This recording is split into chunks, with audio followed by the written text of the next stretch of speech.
अबदाल जे सदके सुहे चोना सदा सिंधड़े कलंदर लाल जे सदके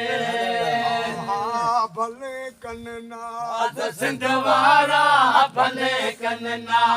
सिंधवारा इने अबदाल जे सदके अबदाल जे सदके सुहे चोना सदा सिंधड़े कलंदर लाल जे सदके प्यारो पाक पंजतन जो प्यारो पाक पंजतन जो कलंदर किबरिया आहे वो कलंदर किबरिया आहे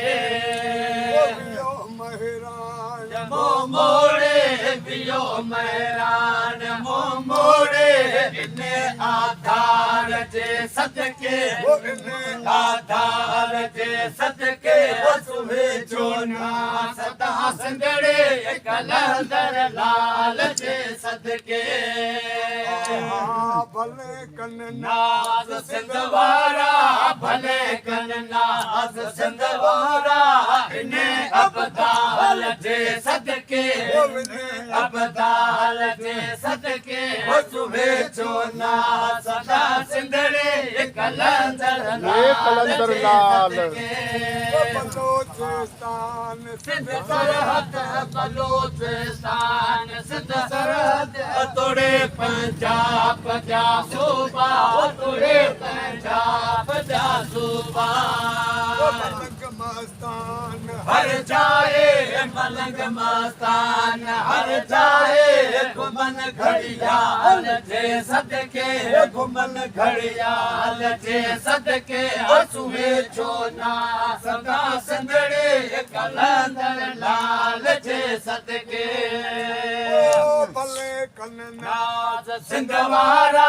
भले कन्नाज सिंधवारा इने अबदाल जे सदके अबदाल जे सदके सुहे चोना सदा सिंधड़े कलंदर लाल जे सदके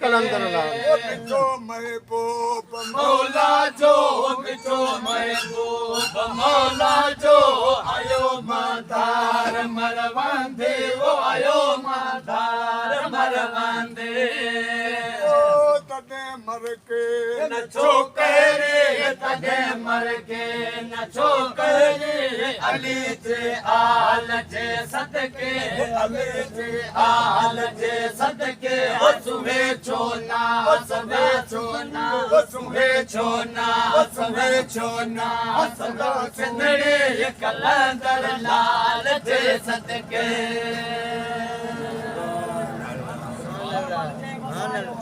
जी साईं जी साईं वसायो परदेसी जे करबल वसायो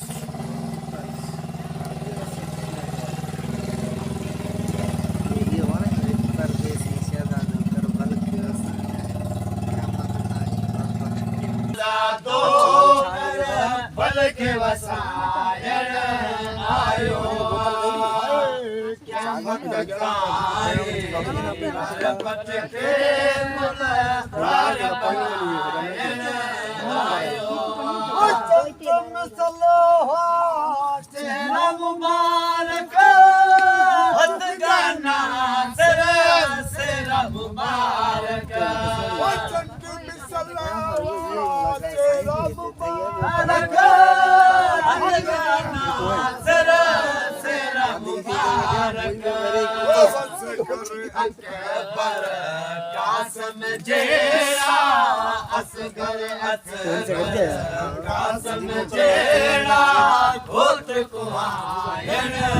आयो हिक परदेसी शहजादो भल के वसायण आयो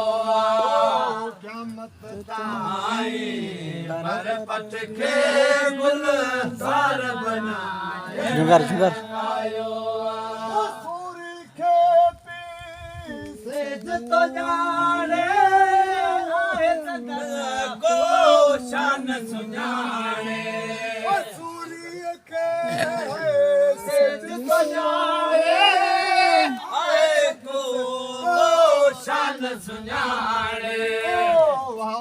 लावत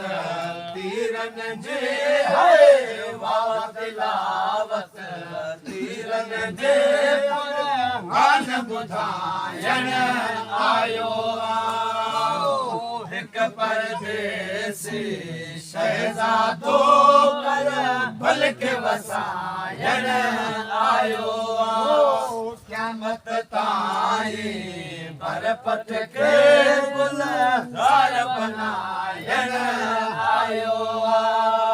जन्नत पी जागीर वचे जे